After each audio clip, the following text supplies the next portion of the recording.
I-86 After Dark recommends simply the best cleaning services. Call 716-912-6940. Western New York's cleaning and restoration leader.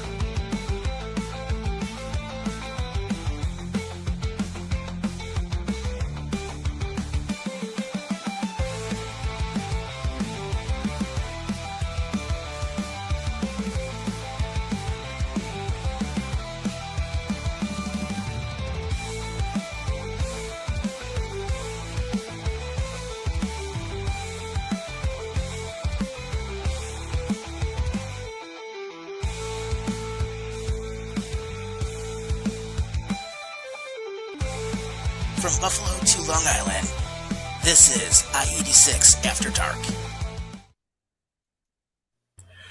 Greetings and salutations, everybody, and welcome to I-86 After Dark. I am your host, Buffalo Bob, and I'm here with my co-host, the great Dame, a.k.a.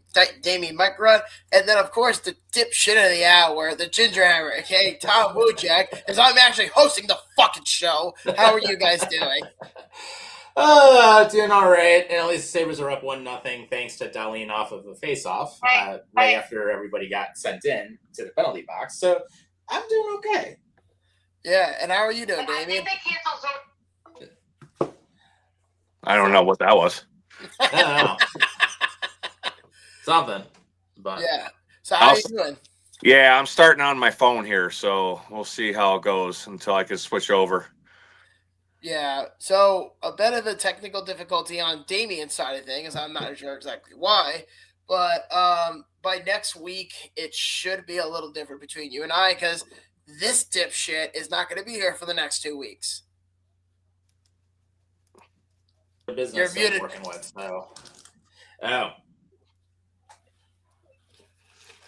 What were you saying? How am I? No, I was going to say, it's like, how am I muted when my microphone's showing I'm on? I don't know, but as you were talking, it just kind of muted you out. Oh, that's weird. But no, picked up another business I'm working with, so it's all good, and it's nice. So got some more cash coming in, which is even better. Side hustle. Yeah, so he's not going to be here for the next 2 weeks, and it'll just be me and Damien next week, like we did earlier this season, and yeah, it'll be all good. Mm-hmm. Absolutely. So. But no, it's like we got a lot of fun stuff to talk about tonight. Of course, Sabres are up 1-0 early against the Flyers, thanks to a nice little boarding penalty. So that actually worked out pretty well. And then, of course, hey, we had Victory Monday this week. It's even better. So, of course, you guys know the deal. We're live. Feel free to drop us a comment. We're on all the major platforms, which is all good. Damien's back, so we're all set there. And then, you know what? Let's talk about football first. Let's have some fun with this because obviously – good old Duvall.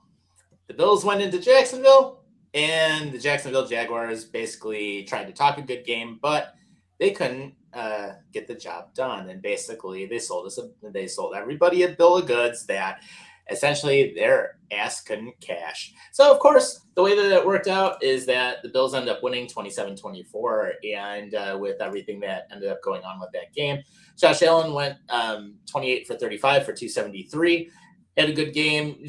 James Cook, they really couldn't get the running game going, but the tight ends and the receiving side of things is where everything worked out very well. So, of course, Kincaid got a touchdown, and of course, actually, that was the bright spot. Throwing the ball actually ended up working. I'm honestly, I'm in disbelief that this game even happened because, for one, if you remember last week, I said that everybody was bitching like a week prior to the playoffs. Everyone was like, I'd rather play New England, but I'd rather play Jacksonville. There was all different kinds of opinions. And sure enough, Jacksonville was the one that kind of came through.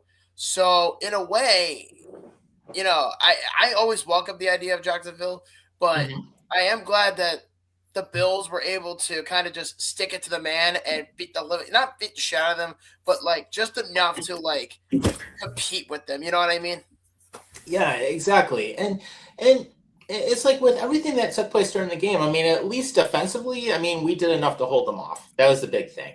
I mean, and who would have thought at the very end? I mean, of course, Jacksonville, one of the top 5 defenses, one of the top 5 in terms of offense, like total offense. But when you look at Trevor Lawrence throwing that pick, that ends up getting tipped by Trey White, and then Bishop ends up getting the intercepts and basically game over. I mean, it was perfect positioning because at the end of the game, I'm almost thinking like with Trevor Lawrence throwing it up the middle, I'm like, dude, you have a death wish or something to your team? I mean, why would you throw it up the middle? Yeah, I honestly don't know, but I really thought that the game was going to be that immensely tight. Like I knew that, and if you remember what I said, it was going to be the most difficult, playoff game to predict this year because I stuck to my guns and I said the Bills were going to win, and sure enough, the Bills win. And now I'm really curious, where are the Cole Bishop haters? Yeah, really. Where are they? Because he did what he was supposed to do. Right place, right time, I suppose. Yeah, exactly. And Trey White actually having a pretty decent end to the year so far. So, the fact that he's been able to do some stuff and get it going again, I mean, that part's great. So, I mean, there's a lot of good things that happened. Now the one thing is, of course, Tyrell Shavers blowing his ACL didn't help. And then, of course, we all know Gabe Davis blew his ACL. So he's done. But at the same time, I'm like, okay, we're down a couple, but now it's like, we're going to bring up some people from the practice squad. And then actually, Larry's got a comment for us already. So, of course, welcome aboard as always. And he ended up mentioning he thought that the Bills were going to lose, but he didn't know why the Jags stopped running the ball against our defense. They were getting 7 yards or more per attempt. He brings up a good point. He does. Well, Damien, what do you think about that game, though? The Jacksonville game? Well, I mean, it was odd. I have to agree with Larry about Jacksonville's game plan. It seemed like they were running the ball at will. They decided to get away from the run. And then by the end of the game, with the time constraints, they had to pass the ball. And they couldn't run it anymore. But I don't know why they got away from the run because it seemed to be going pretty well for them. Yeah, and historically, Jacksonville can run the ball pretty well. I mean, they've proven that over the years, and that's one of the strengths that they have is especially getting those yards.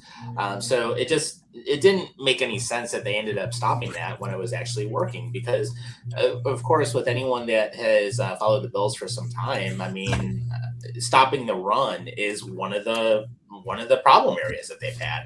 I mean, at least for the majority of the season, that's been a big issue for them. Yeah, and Larry also said that he said, quote, our run defense has to get better this week. Okay, Larry, so let me ask you a question. What exactly is wrong with that defense? Like, I understand stopping the run has been an issue all year, but hello, Ed Oliver was out for 80% of the year because of that bicep injury. And by some coincidence, I was at that game where he ended up tearing his bicep. But here's the interesting thing, though, is if you've been paying attention, and I'm sure you have, is Terrell Shavers and Gavis both tore their ACLs. So they're both done for the playoffs, possibly into next year as well. But the big factor, though, is Ed Oliver's window, his 21-day window, along with Curtis Samuel's window is also open. So the Bills lose 2 receivers, but they're possibly getting reinforcements along the way. So for me, I'm just looking at this and I'm saying to myself, okay, what do they have to do to get better? Again, Ed Oliver would make a huge difference within that run game. That'd be a big upgrade at the right time. Indeed. No doubt about it.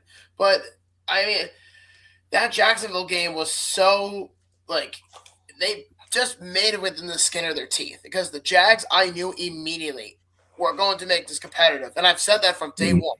But I will say from a retrospective is that I think the only reason why Jacksonville stopped running the ball was mainly because the amount of arrogance that Liam Cohen has in his faith in Trevor Lawrence. I mean, we get it. T.L.'s a good quarterback, but you can't do that to a young quarterback, especially at this rate of the playoffs. You can't put all the eggs in one basket and expect him to perform like that. It's just not how it works. Right. Yeah. Yeah. Oh, yeah. Go ahead. Oh, no. Go ahead. Yeah. No, what I was going to say real quick is it's almost like back at the time when Ken Dorsey was trying to make Josh Allen play hero ball every single down. It's just you can't do that. And it's almost like a sense where Liam Cohen almost wanted Trevor Lawrence to do the same thing and bail them out. And it's not the way that works out. It's like you have something working on the field and you're using it for probably at least a good 50% of your plays. Why abandon it? If it's working and you're getting roughly 6-7 yards of carry, obviously stick with it until it doesn't work. I mean, that's the way I would look at it. Real quick in-game update too, Sabres just made it 2-0 thanks to Matthias Samuelsson on a nice little wrister. So that's where we're at. But no, it's like Jacksonville had the game where they wanted it. They could have controlled it in so many different ways. They chose not to. And basically the Bills took advantage of a couple of mistakes. Same thing early on when the Bills had the interception right off of Trevor Lawrence. Same thing. Took advantage. You get some points on the board and you get it going early. Exactly.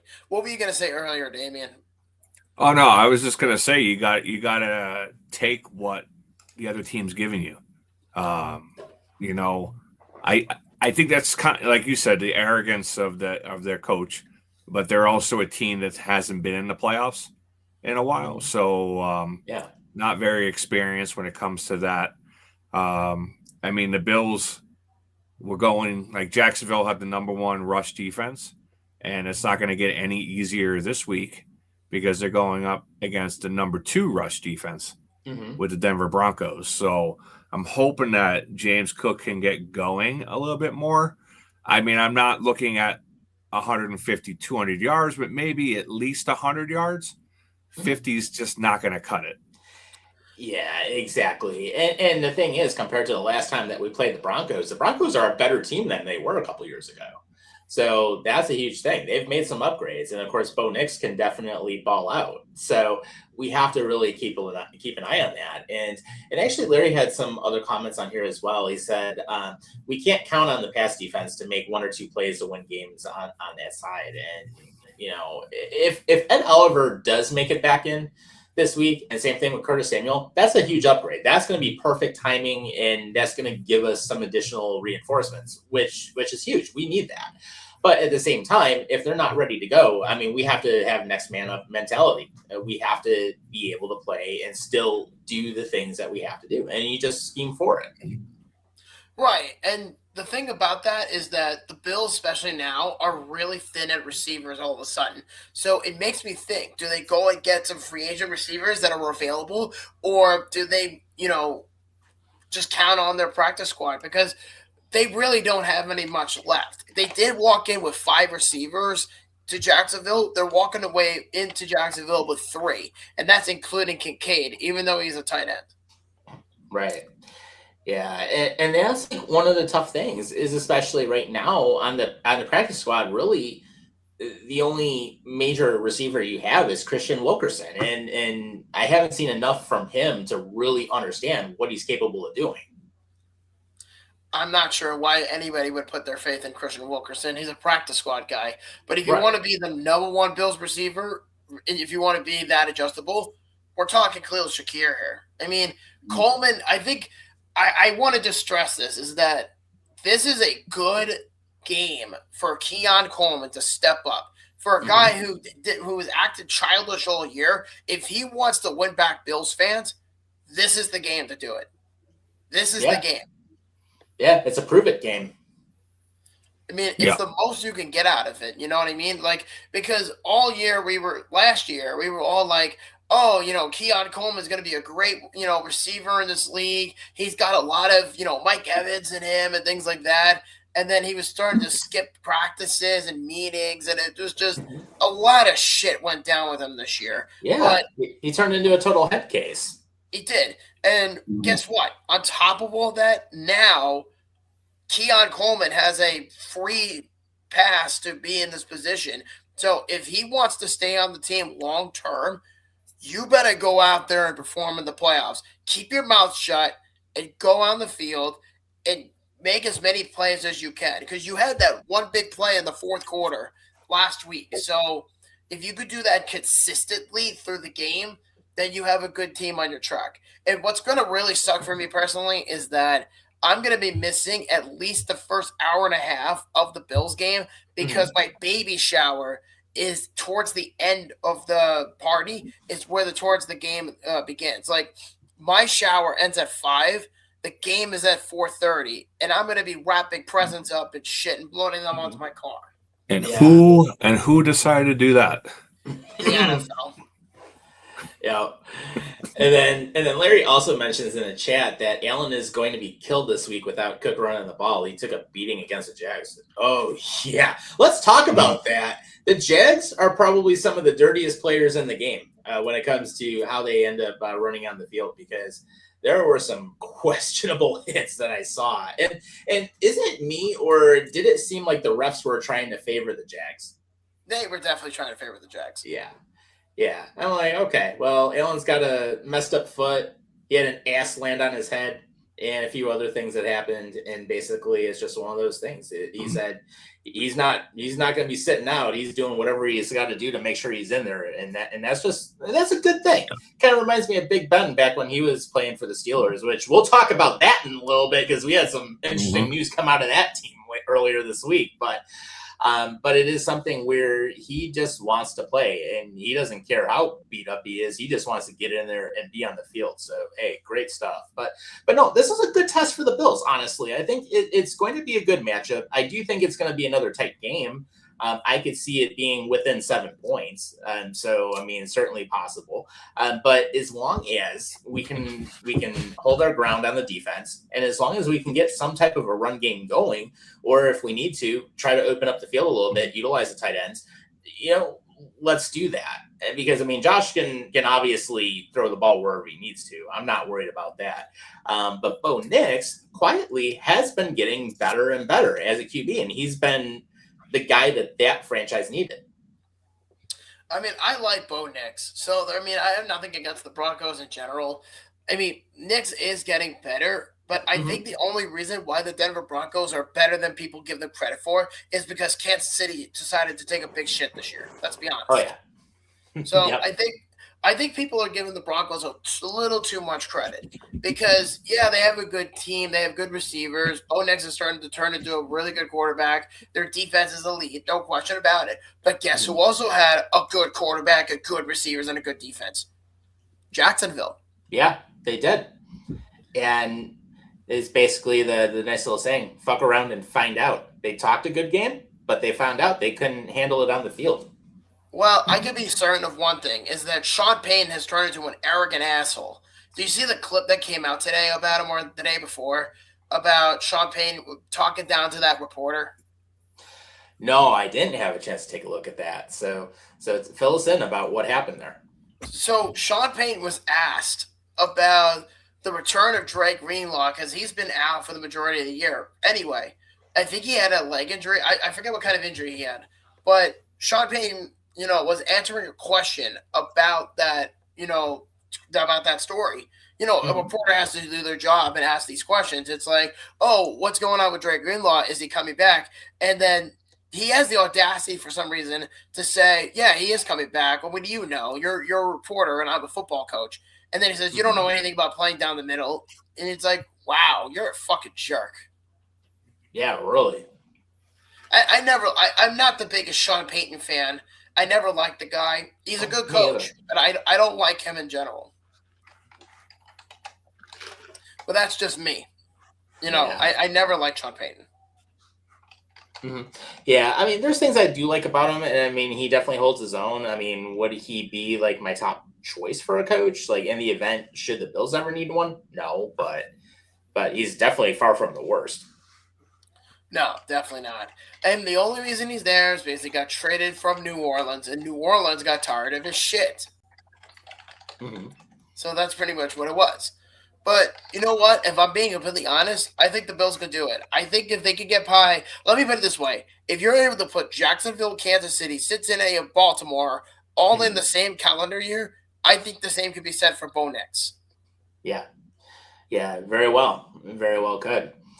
And then, you know what? Besides the Bills, of course, what I'm going to say, probably about up to a 7-point game is what we're looking at.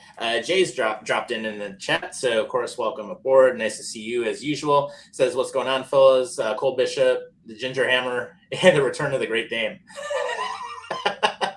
The Damien Mike Ruff fan club is officially back on.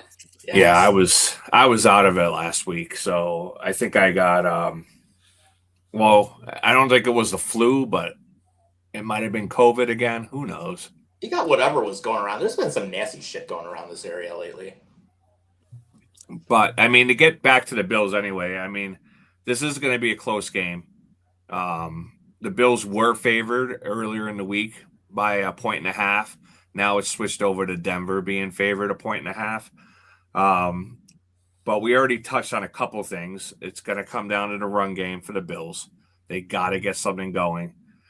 Also, with the line of the Denver Broncos, Josh Allen's got to be protected better in this game. Broncos are number 1 in sacks at 68. They're also number 1 in the league in quarterback hurries with 149 this year. So if they can sustain that pressure, and if Josh Allen's getting beat up more than he got beat up in the Jacksonville game, Buffalo could be in for a long day. We just hope that doesn't happen. But in order for the Bills to win, I think Josh Allen has to go to that next level of the hero ball, like you discussed earlier. It's gonna take him getting beat up for the Bills to get to the Super Bowl. It might come down to that, but you know what? If Josh Allen has to play hero ball in the playoffs, especially this year, so be it. Because realistically, it's not going to be just him. You know, you have James Cook in that line. You have Khalil Shakir in that line. The Bills every year go through this phase where they go into a game, especially in the divisional round, where they run into this issue with injuries, and it's happening every fucking year. And you heard me say it last week, Tom, how I called McDermott a fucking idiot for playing Max Harrison with 10 minutes left to go in the fourth quarter. Because there was no one else available. That's not an excuse. You don't play a fucking rookie corner in that position. Because God forbid, knock on wood, that Tre'Davious White gets hurt. God forbid. Right. You know what I mean? Things like that. My point is that they got to get their priorities straight. And I think, and personally, and I've said it too, is I think they could do it. I really believe that the Bills could pull this off. If they could beat Jacksonville, which they were no easy slouch by any means, if they could beat Jacksonville, I think they could beat Denver. Yeah, absolutely. So, there's a lot of different things that can happen. And of course, it just all depends. But I mean, is this a winnable game? Absolutely. It definitely is. The Bills have to stick to their game plan, and that's going to be the big thing. They have to stick to the plan. They have to be able to go over and make sure they can establish a little bit of that run game. But again, don't be afraid to throw it out and air the ball out. But again, just be sensible with what you do. Manage the game. It doesn't have to be pretty. Just get the win, and that's all you need. And then at that point, as long as we end up beating the Broncos, then we end up facing the winner of Houston versus New England, which that game's gonna be a bloodbath. Certainly. I mean, that could go any direction realistically, but I already think I have a prediction for that game, but I won't say it now because then I'm just gonna spoil it. So what's the point of me saying it? Yeah. But you know what? Speaking of Pittsburgh, how about Mike Tomlin? Yeah, Mike Tomlin stepped down after 19 years. And basically, I will say that game with Houston and Pittsburgh, that was a shit show to watch. Pittsburgh just flat out sucked during that entire contest. And then for Tomlin to finally just say, well, of course, they had the fire Tomlin chance like we heard in Pittsburgh when we were down there. But for them to be really loud about the fire Tomlin chants and basically be like, oh, okay, the next day it's like, yep, I'm going to resign. You know what? The last time that the Rooney family had fired a coach was in 1968. What does that tell you guys? They don't ever fire anybody. Well, most of them just retire. Bill Cowher retired. Well, I'm pretty sure this was a firing. They just allowed Tomlin to step down. It could be. I mean, it was interesting the statement that they put out, but I was like, holy crap, for them to step down. And I was going to say, our friend Urinating Tree, holy shit, he had a field day on his podcast. If you guys want to check that out, it was the days of our Steelers. So he had that, which that was a great little piece he put together. But man, he went about 2 hours live talking about, holy shit, Tomlin's finally gone. Oh, what's nuts is didn't Houston turn the ball over like 6 times? They did. Houston didn't play well, and they still blew them out. Yeah, you know what? I'm just going to say it because fuck it, is the Texans already sealed their fate. Because I forget the name of the Texans mascot. I think his name was Toro. There was a video I saw about 2 days ago, and he had the Texans cheerleaders and the marching band or whatever, and he's doing his little thing. He takes the terrible towel, rips it in half. I'm like, yep, the Texans just lost. Yep. You don't disrespect the terrible towel. You don't disrespect it. Right, absolutely. And we actually got some more comments on here too. So Jay actually ends up commenting and he says, the Broncos have been inconsistent, which have led them to those comeback wins that they had this season. Bills can run the ball. Honestly, Allen should run more because the Denver defense is vulnerable against mobile QBs. So that's a good point. But then again, you just want to be careful in terms of how we utilize that. But yeah, if Josh needs a run, he's going to run. And then Larry says, Houston is a scary team. Watch New England. Only way Houston loses is if CJ Stroud fucks it up. Did you not see the Pittsburgh game? I mean, the dude had like 3 fucking turnovers. Yeah. Stroud did not play well. He's not good. He's not good. He's very inconsistent. He's not very accurate with the ball. I saw one play where Nico Collins was wide open, and it wasn't even close. Overthrew him. I'm going to be honest. CJ Stroud is the black Rex Grossman. I will say Trevor Lawrence is an upgrade from what we faced this weekend over CJ Stroud. Trevor Lawrence is much, much better than CJ Stroud. Yeah, even Bo Nix is better than him. Absolutely, I agree with that. So we got that. Then Jay says he could see Mike Tomlins in the Raiders in a year or two from now if the Raiders make the right moves. He could be perfect for that time and any other team, of course. Well, here's the interesting thing. With Tomlin stepping down, basically it would have to be a trade. Well, I don't think that would work if he steps down because I don't think Tomlin would be under contract at this point. Well, he still had one more season on him. So if he were to sit out and if Tomlin were to go to another team, I mean, it could be a coach to picks trade or something along those lines. Kind of similar with John Gruden. Well, John Gruden was like 40-something years old, 50 years old. Mike Tomlin has been on the same team for 20 years. I think at this point he has 2 options. He can either not coach all of next season, which is fine, or spend more time with his family, and then when he wants to go back to work, he could be a panel on CBS to replace Matt Ryan because Matt Ryan took the Atlanta Falcons president's job last week.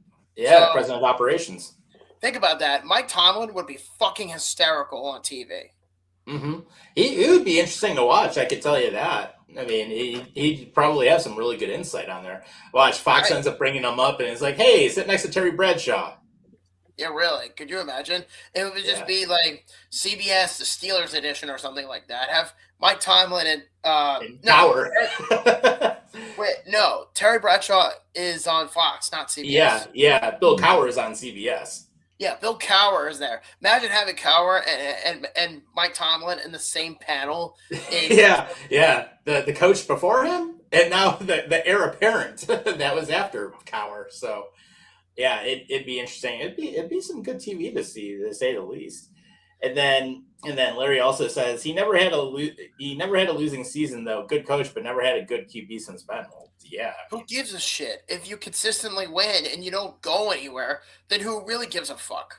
I mean, he only got the AFC title twice in 20 years, and he had some good teams. So to me, it's almost like, okay, consistency is one thing. Which, okay, it's good that you have consistency. But then again, look at some of the things that happened down in Pittsburgh. I mean, obviously, the Haley hiring that they had for the offensive coordinator, that was absolutely brutal. That didn't work well. Matt Canada, that was even worse than having Haley there. So there was that. And then they really didn't draft super well a lot of those years. They were just kind of middle of the road. And they didn't really address the whole thing about their defense getting older than shit. And then, of course, you're wondering why these teams are blowing them out and burning them up. I mean, they didn't address a lot of the pieces that they needed beforehand. Yeah, TJ Watt, hey, great pick. Of course, now he regressed this season. So that's like one of the standout picks I can think of. But other than that, it's like, who the hell did they even draft over 20 years that really would have been that great of an addition? I mean, they were just very middle of the road, I think. Yeah. Well, I think that's the problem when you're just stuck in the muddy middle. You're barely getting into the playoffs. You're not doing anything. And then you're not getting a good draft pick, at least in the top 10 every year. So, I mean, it's almost best if you're going into the season and you're not a Super Bowl contender, which I don't think Pittsburgh has been for a long time. Then what's the point? There's no point, right? Yeah, and the AFC North sucks anyways. So I mean, it's one of the softest divisions in football. Imagine a division being so embarrassing, especially in the year 2026, where Zach fucking Taylor lasts out everybody in that entire division. And mind you, Mike Tomlin has won the AFC North division 8 times. The first time was in 2007, and then they won it again in 2008, which they won the Super Bowl the first time with Tomlin, and then, or the only time I should say with Tomlin. But the thing with him is that he has an idea what he wants to do, but it never materializes. He has a plan, he has ideas, but all of his coaches that he's ever brought in have either become head coaches in the NFL or been coordinators elsewhere, and none of them really pan out. Arthur Smith was a head coach. Todd Haley was a head coach. You know, guys like that. Like, I don't know the ins and outs about the Steelers like that, but as far as like Mike Tomlin's philosophy, his style of coaching is no longer intangible in this league, I guess you could say. Mm-hmm. Yeah, and then of course, I mean, you look at some of the things that probably sealed Tomlin's fate. Drafting Kenny Pickett, which was probably one of the biggest wastes of a draft pick that I can even think of. What the hell is even Kenny Pickett doing in this league right now anyways? Is he even playing with any teams or is he not? He actually got traded to the Raiders in August. Oh, yeah, go to a black hole. There we go. So he's the starting quarterback next year for the Raiders? Doubt. Unless the Raiders can draft something with a top 3 pick. Well, we know. I think anybody with a brain knows that they're going to take Fernando Mendoza. Yeah. Because I'm pretty sure he already declared for the draft, compared to his counterpart, Dante Moore, out of Oregon, who already said, no, I'm not going to the draft this year because the fucking Jets are number 2. I mean, I would do that too if I was going to the Jets, number 2 overall. Well, speaking of which, my prediction came true about the Giants, you know, when they were holding that number 1 pick. And I was like, I don't know, that Raiders game is kind of worrying me, and the Cowboys right behind it. And, of course, they go out and win both games and drop down to the 5th overall pick. Jeez. So, they couldn't even tank right.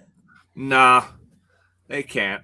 I mean, the only other news is, like, you know, they're really high on trying to get John Harbaugh.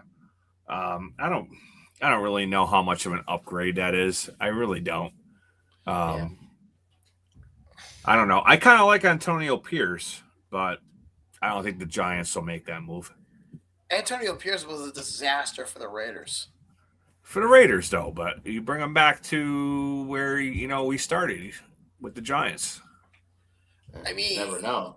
That's true, but like, I feel like if the Giants, because we're going to talk about it in 2 weeks anyway, because by the way, before I forget, Tom is not going to be here for the next 2 weeks, so it's going to be me and Damien like we were in the beginning of the year again. I said it earlier, but I wanted to be brief about that. So we're going to talk about that, whether if Harbaugh gets hired or not, which he likely will. But the other thing that came pretty much late last week was Mike McDaniel got fired by the Dolphins. Yeah, finally. It's like anyone could see that coming because the Miami Dolphins were in very quickly on trying to go after John Harbaugh. So it's no surprise. It's like, yeah, Mr. Capri Pants finally got his ass thrown out of there. Well, it didn't look like he gave a shit most of the year, to be quite No, honest. He didn't. It looks like he was smoking a shatter pen more than anything else. It was funny though when he trolled Bills fans down there when they went down there. Right. I got to give him credit for that. That was kind of funny. Yeah, I wish it were colder. Right. Yeah, but apparently there's at least 7 teams that have been trying to go after Harbaugh. But then the Lions are already talking to McDaniel about being their OC because, of course, they fired their OC who did absolutely nothing for him in one season. I also read that Zach Robinson, the former offensive coordinator for the Atlanta Falcons, is also talking to the Lions. Yeah, so, I mean, and they'll retool. I mean, they'll be all right. But then, of course, I mean, when we look at some of the other games on the AFC side of the ball, I mean, New England versus the Chargers, I mean, there was no contest there. I mean, New England just whooped their ass. God. And then, of course, when you look at the NFC side of the things, who would have thought that the Rams would have gotten lucky to survive the Carolina Panthers? 34-31. Oh, look at that. I was almost right. That's Bobby's team. That's Bobby's team, the Panthers. Yeah. I was almost right, motherfuckers. Yeah, 34-31. The Rams somehow survived, but now they have to play Chicago, which they'll get their ass handed to them. So.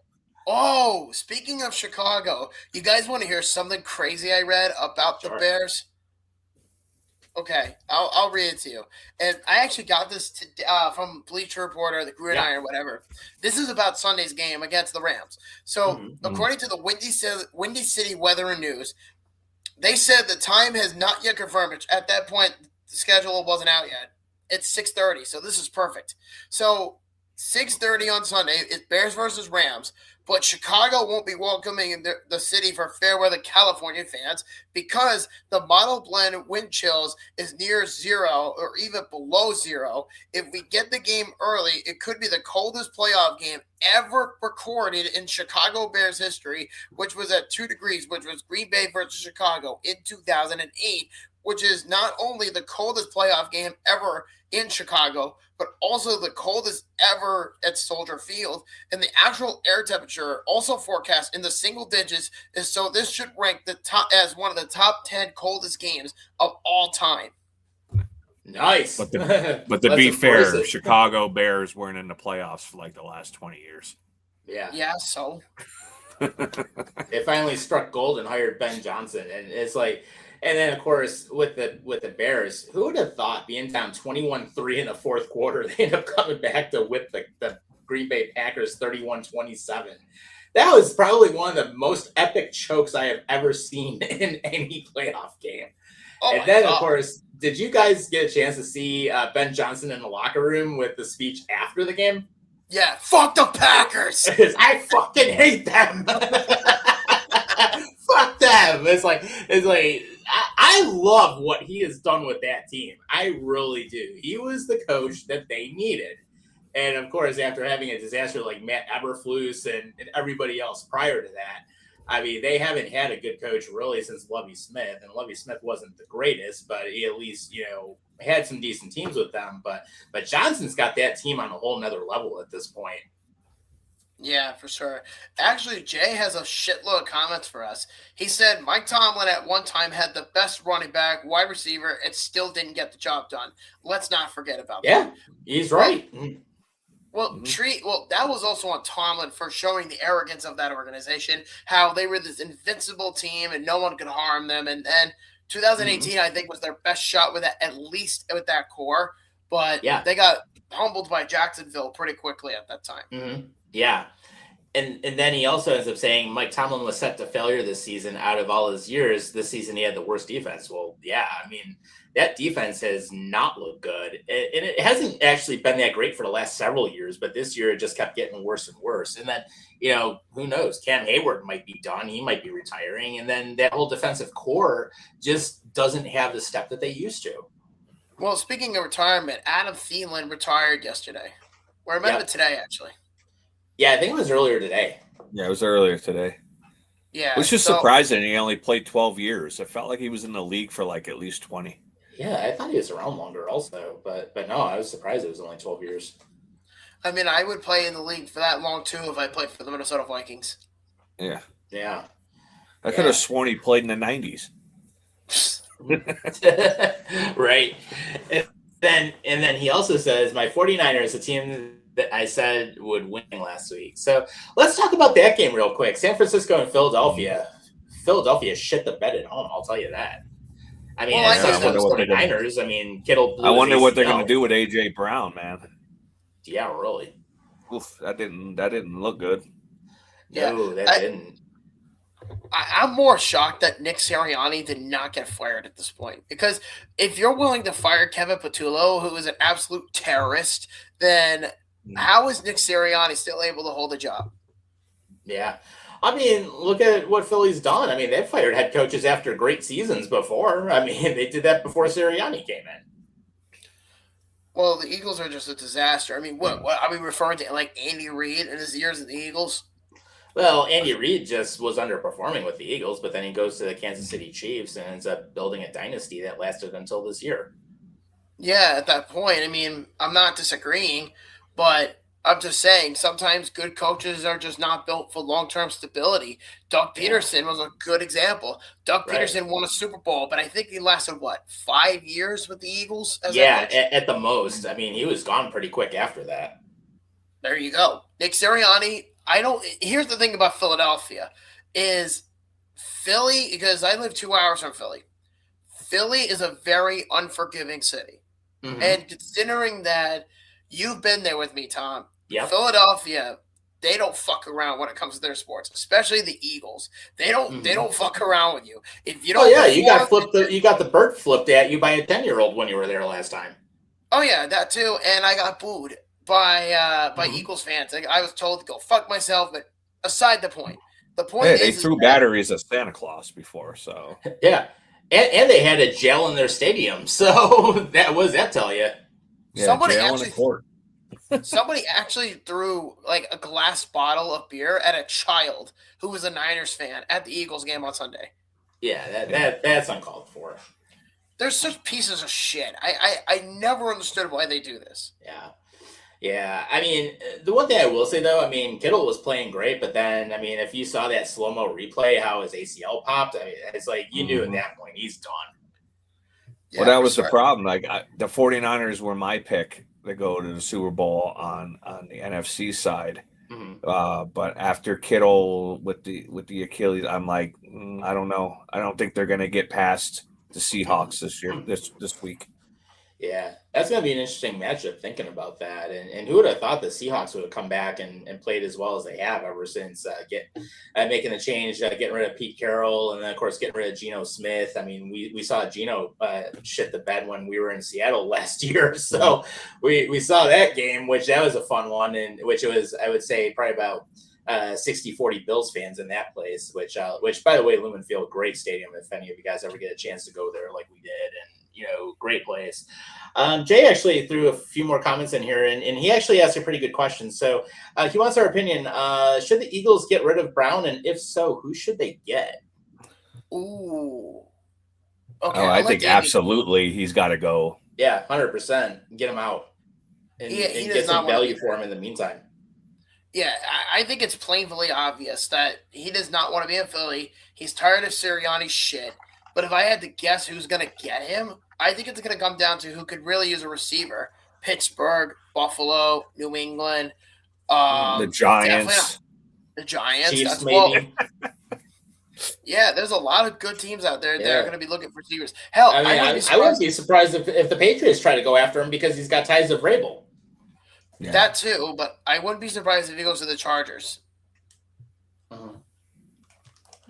And A.J. Brown is a hell of a receiver, so I'm not going to take anything away from him. But I wouldn't be surprised if he comes to the Bills either. Yeah, for sure. I mean, he'd be a nice upgrade. He'd be a great player to have. It's just, would he be the head case? That's the problem we got to take a look at.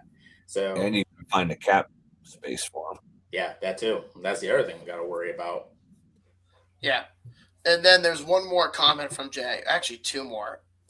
So, Jay said the former offensive coordinator of the Eagles never runs shotgun plays. Like, what's up with that? You know why, Jay? Because Kevin Patullo is a fucking terrorist. Let me put it that way. That guy could not design schemes if his life depended on it. Even if he left his 2-year-old child out on the field, his child, who probably doesn't even know how to speak English yet, would probably run better plays on offense than fucking Kevin Patullo. So with all these offensive coordinators getting fired, especially after only 1 year, do you think Dable's going to get another offensive coordinator position, or do you think he's going to get a head coach position? It's a good question. I mean, I would almost think he'd probably end up OC first before going back as a head coach because, I mean, his time with the Giants wasn't anything spectacular except for the one season where he got in with Danny Dimes, which I'm surprised that happened. But I mean, here's like a possibility, and this is kind of, just thinking about it in a sense where I could see in the event if Joe Brady ends up getting a head coaching job, which I would love to see a new OC in here for the Bills. I would. Mm-hmm. I could see the Bills possibly trying to bring Duvall back for, being the OC and take that position because he did a really good job with Josh Allen and really had a good offense at the time. He maximized the wide receivers. He was able to utilize the slot a lot more effectively. Back at the time when we had Cole Beasley, we had Diggs at the time. I mean, we were able to work both of them. And then, of course, Davis at the time. I mean, he was newer in the league back then, but we were able to utilize him. So, of course, he was able to maximize the offense. But then if any rumors are true where him and McDermott don't have the best relationship, then I would almost say, in that sense, and this would piss off Tyler Teraboccia, which he can go fuck himself as far as I'm concerned after his Super Bowl predictions and everything else. But hey, Josh Allen's still your daddy no matter what, dumbass. But anyways, what would you think of Mike McDaniel being the OC working with Josh Allen? I actually think that would be brilliant. Just because he's a younger guy, he has a lot of offensive mindsets. Like he did a very good job with Brock Purdy when he first came in. Mm-hmm. And if I'm not mistaken, he did some pretty good things with Jimmy Garoppolo. So there are some upsides. I know obviously he has a noodle arm, and we all know that at this point. But he somehow managed to build some type of an offense. Exactly. So with him not being the head coach and being the offensive coordinator for the Buffalo Bills, let's say if Joe Brady left, Brady, I did say get interviewed for the Ravens, but we don't know if it's guaranteed yet. Right. But if he accepts it, I think that Mike McDaniel would be a very nice get for the Bills because if you take Mike McDaniel, you put him in this environment, he's going to be playing alongside Josh Allen. And you have Coach McDermott he's been doing this for a while now. That's his daddy. Mm-hmm. And then he could teach his son, hey, this is how you run the offense. These are the kind of plays you use on James Cook. This is the kind of stuff we did a year ago. Now you just, fix it up a little bit. Things like that. Things like that. But it's tough to say. I'm not against getting Dable either. Right, me either. I mean, and some head coaches are not meant to be head coaches. I mean, look at Steve Spagnuolo when he was head coach. I mean, he didn't do anything, but then you look at him, he's a brilliant OC for the Kansas City Chiefs. So it just happens in some cases where some coaches are not meant to be coaches, but they're meant to be great coordinators. And that's a very real possibility. And actually, we got a lot more comments coming in. So basically, Larry says the Bills should take A.J. Brown. Hey, I wouldn't disagree with that. I mean, he could be a very nice addition and give us a legit wide receiver. And then Jay says the Seahawks will run the ball because of the injuries, but the 49ers over the last 6 games allowed 4.5 yards per carry.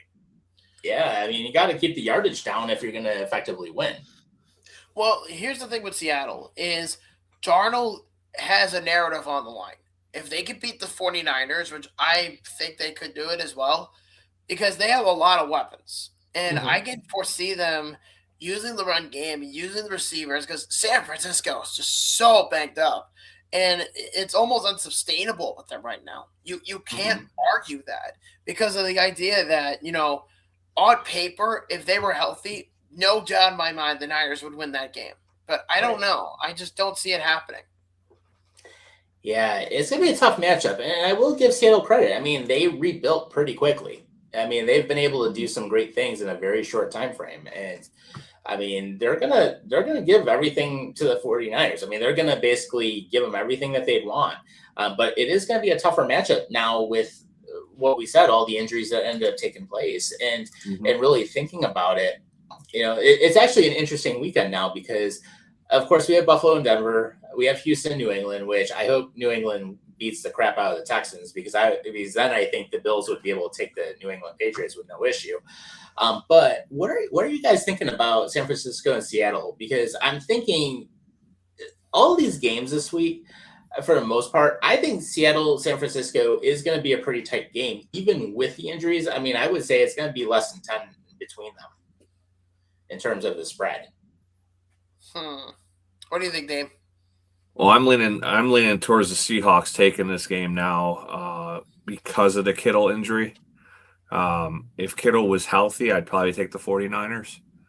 But I don't know. It's getting to be too many injuries for the 49ers now. Yeah. Yeah, for me, I agree with Damian. I'm going to take Seattle just because I think, San Fran has too many injuries, and it's just not going to work out in their favor. I don't think. Unless McCaffrey gets hurt, knock on wood, then they're really fucked. Yeah, and McCaffrey at least has stayed pretty healthy this season, so that's a big plus. But then if Seattle can use a run defense, I mean, it's just they're going to, close up a lot of opportunities. So I would have to think Seattle's going to probably take it. It's going to be closer than some people may think. I mean, I don't think it's going to be a blowout by any means, but it's going to be a tough matchup. I mean, I would think if there's going to be any type of blowouts, the game that I would probably look at would be the Chicago Bears and the Rams. That I think right there, the Chicago Bears are easily the better team between the two. And I would have to say New England has the tools to take out Houston. But then if Houston's defense actually shows up, then there might be an issue there. Yeah, and the other NFC game, I'm definitely leaning towards the Bears over the Rams. I just think they're on a roll right now. Yeah. I agree. I'm going to take the Bears, not because they're getting better by any means, but I'm looking at it from a weather standpoint. Because any California team or Florida team, they do not perform well in the cold, and I think that's pretty obvious. They don't perform there. They don't perform there very well. Yeah. Chicago's built for that stuff. And then also Jay ends up commenting, and he mentioned the 49ers need to pressure Darnold for turnovers. Yeah, that's one way to get to him. Daniel German. Who the hell's Daniel German? That's a good question. Germain. Maybe that's his name. Maybe that's why he calls himself Jay. Yeah, who knows? Oh, Daniel Jeremiah. Okay. Daniel Jeremiah called out the 49ers this week because they can't rush the QBs. It's an interesting point, but we'll see what happens Saturday because, anything is possible at this point. So I guess, before we get to the second half, I guess we should go over predictions for all four games going around the room. What do you think? Yeah, we could do that. So, I'll kick us off. Buffalo, Denver. I think the Bills are going to take it, and I would say it's going to be a tight game. But as long as Allen shows up, which we know he's going to do everything he can, as long as we can establish some sort of a run game, it doesn't have to be perfect. I mean, it doesn't have to be something where Cook's going for 130 yards, but if he can get at least between, I would say, 80 to 100 yards on the field, and if we can handle the run defense fairly well, then I think the Bills have the opportunity. We also have to maximize the tight ends, of course, and depending on who's going to be stepping up and being the wide receiver, this is the game for Shakir to show up. It's the game for him to really show what he's about. And if he can do that, I think as long as we manage it, we don't screw up the clock or anything like that. We don't do anything that's boneheaded. We don't throw any picks or anything like that.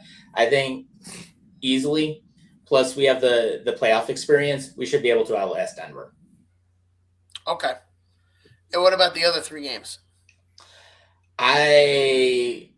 In this case, as much as I hate the Patriots, I want them to beat Houston because I can't stand Houston anytime we play them.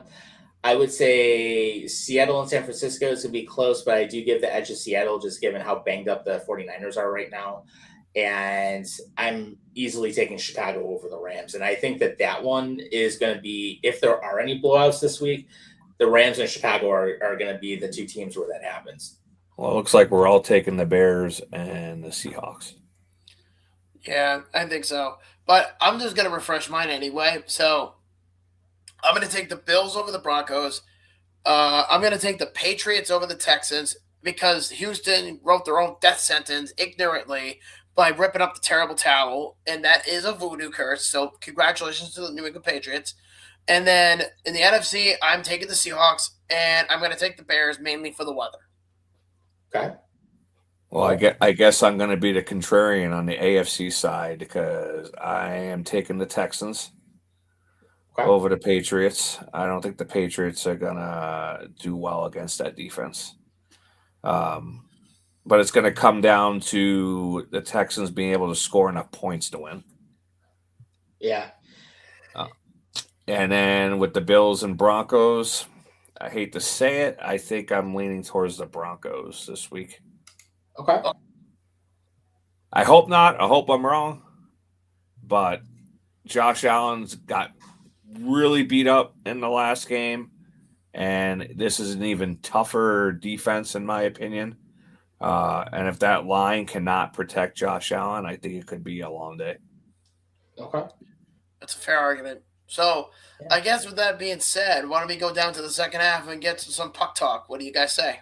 Yeah, absolutely. So when we come back, of course, we're going to go into hockey. We're going to take more of your comments and stick around. We're here for about another hour. So come back on the other side. We'll see you after the break. See you in a bit. This episode of I-86 After Dark is brought to you by the Long Island Bills backers. If you're a Buffalo Bills fan living on Long Island, there's only one place to be on game day.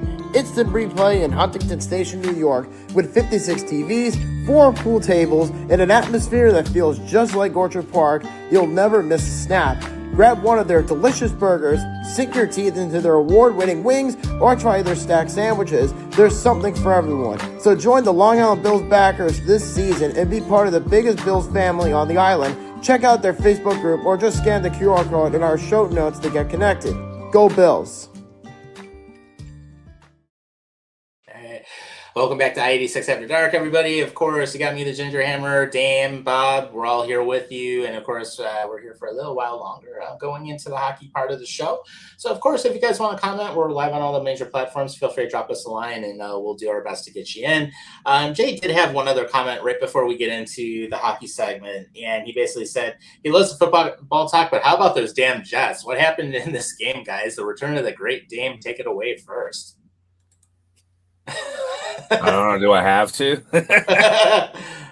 Well, we know the one thing. The Jets are stupid, so we can say that right off the get bat. He's talking about the Winnipeg Jets. Oh, he's talking about the Winnipeg Jets. Okay. I mean, that I don't know. The Winnipeg Jets, man, last place in the league right now. I mean, we kind of thought that might happen when Hellebuck went out. But I didn't think they would fall down this far. But the problem with the Islanders all season long is they play up to the competition and they also play down to the competition.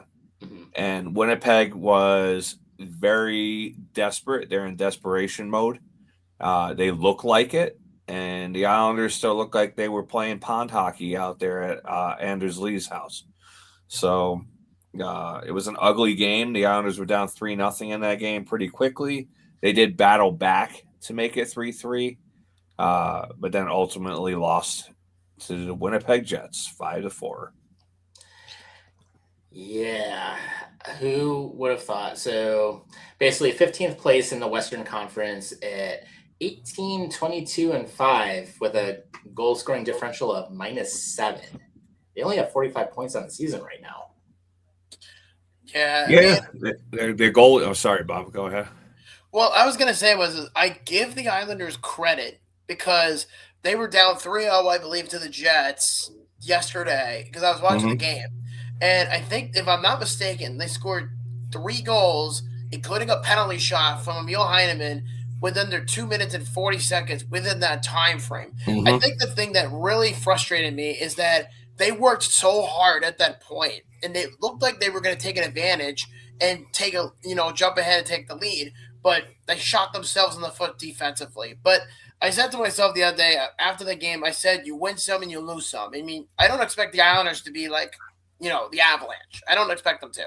Mm-hmm. But I'm more surprised that they're at that stage now where they're in the conversation as a cup contender, at least at this point. Mm-hmm. I wouldn't quite give it to him yet.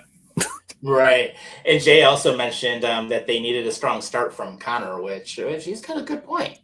And they did. They got it. Mm-hmm. Yeah, he had the first goal, I believe. Yeah. So. But this week the Islanders they lost 2-1 to Nashville. They beat the Wild 4-3 in overtime before finally losing to Winnipeg.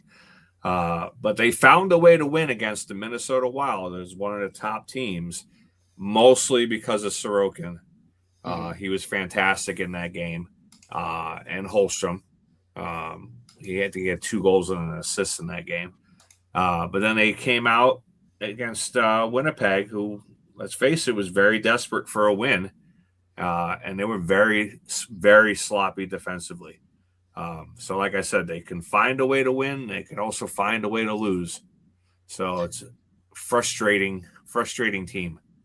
It can be at certain occasions. But to be fair, they've also had some really impressive wins this year. I mean, they got through the tough part of the schedule. It's now just about putting it together in the second half.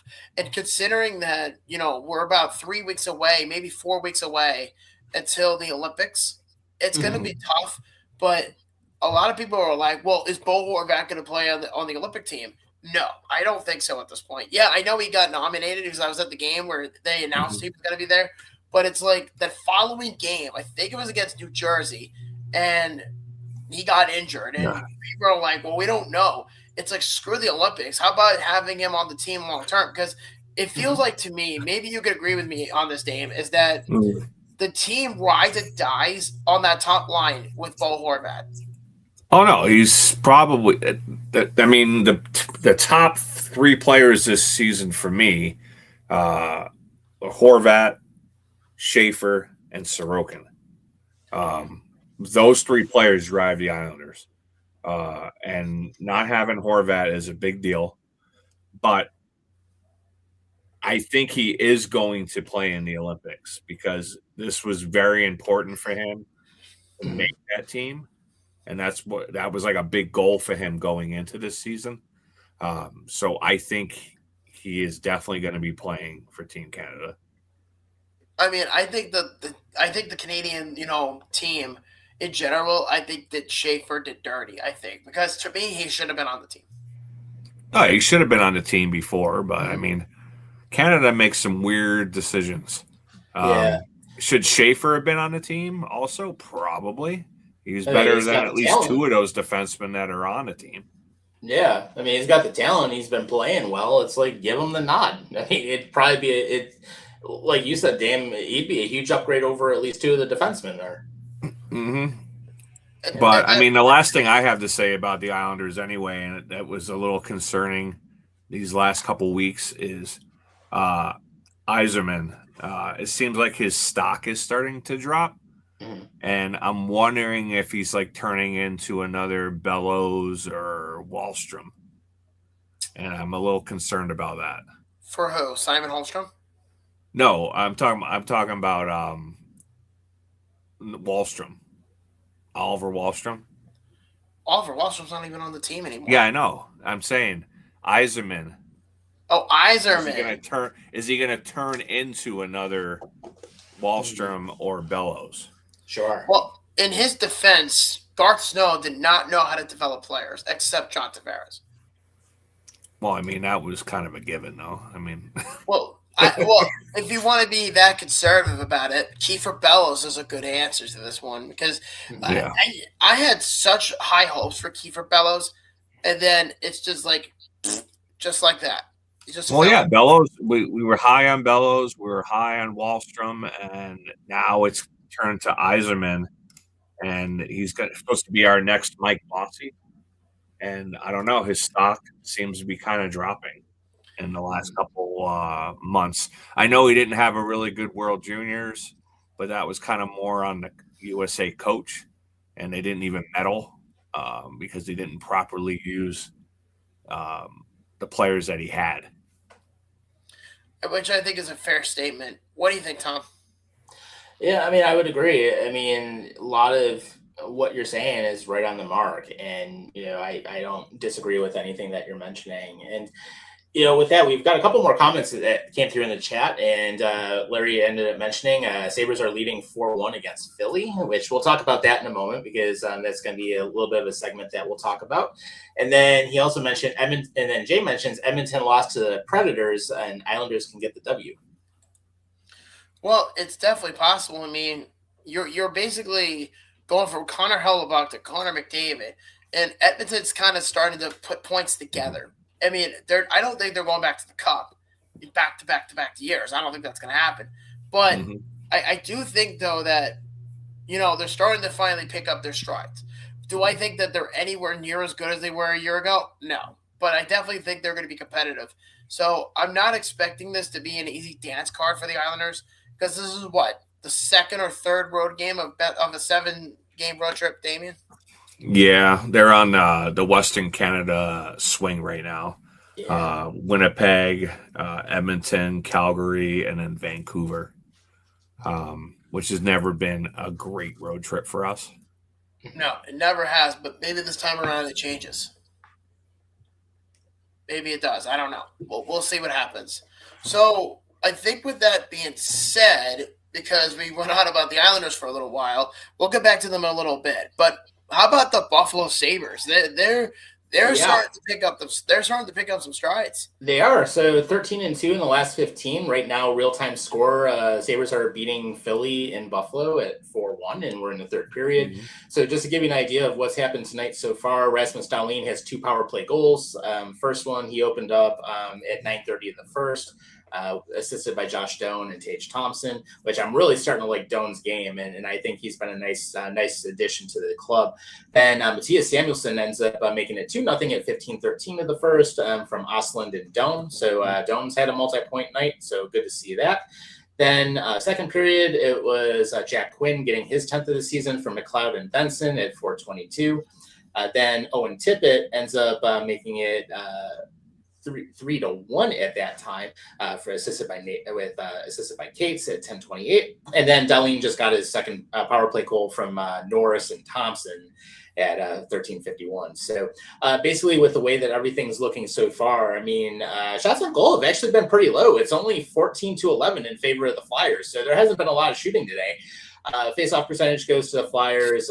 Power play, of course, Sabres have capitalized on that. They're 2 of 3 on the night. And Sabres have stayed out of the box except for the Ukko-Pekka Luukkonen penalty where he got called 2 minutes for hooking Christian Dvorak at 1:52 of the first period. Nothing makes any sense for the Flyers because it's like, but isn't it like I was listening to the panel earlier leading up to this game, and I think the TNT crew said it. They said whoever wins this game has a better chance of getting into the playoffs from now until April. And for what it's looking like, it seems like to me Philly, being Philly, loves to choke on their own shit around January and this time of year and just pretty much say, yep, we're checked out for the rest of the year. Yeah. And then the Sabres are like the complete opposite to what they're normally accustomed to being. Yeah. And here's one stat that's like really standing out tonight. So Philly and the Sabres are fairly even. I mean, the Sabres have stayed out of the box. Hits are fairly close, 22-17 in terms of the Flyers, but at least the Sabres are hitting. So I'm like, okay. But 6 shots apiece that were blocked, and 2 takeaways apiece. So that part's there. But the Sabres had 12 giveaways versus 3 for Philly. So I'm like, okay, that's that. But I mean, all things being said, I mean, the Sabres are controlling the ice fairly well. So, the fact that they're doing that, yes, we did lose to Florida the other night, 4-3. But again, we got off to a slow start. At least it seems like when the Sabres are getting off to a quick start, we're just managing the games and we're doing what we have to do. And the thing I like is that they're finding ways to win.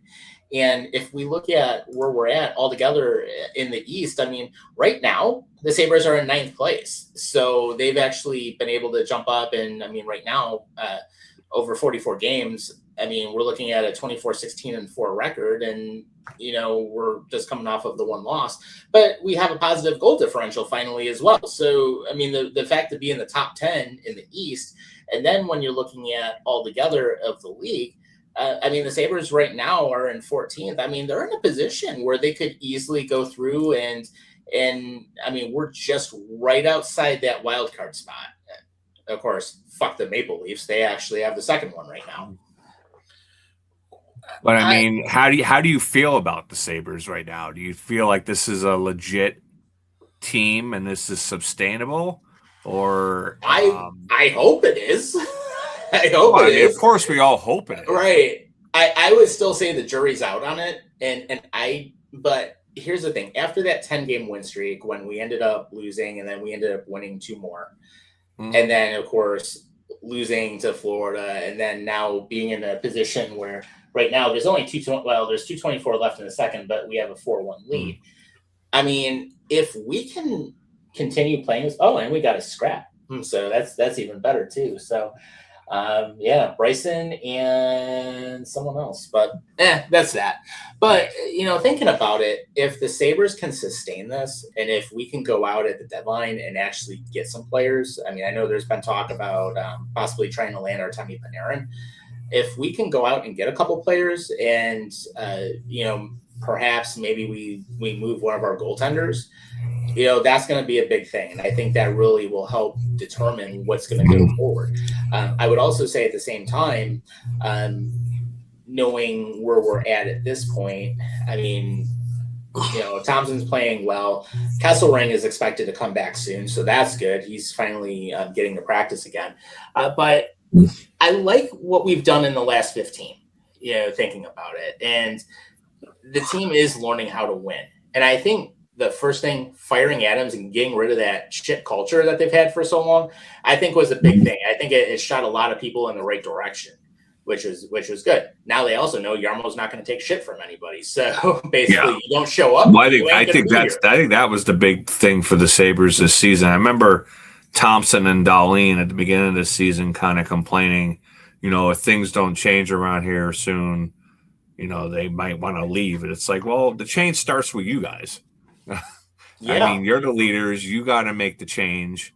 And now they're kind of starting to buy in. This stretch right now, I think is going to be pivotal for them because they have 13 games in the next 22 days. Yeah. Starting tonight with the Flyers. But it looks like they got out to a good start against the Flyers because they got the Canadiens tomorrow. They got the Minnesota Wild Saturday.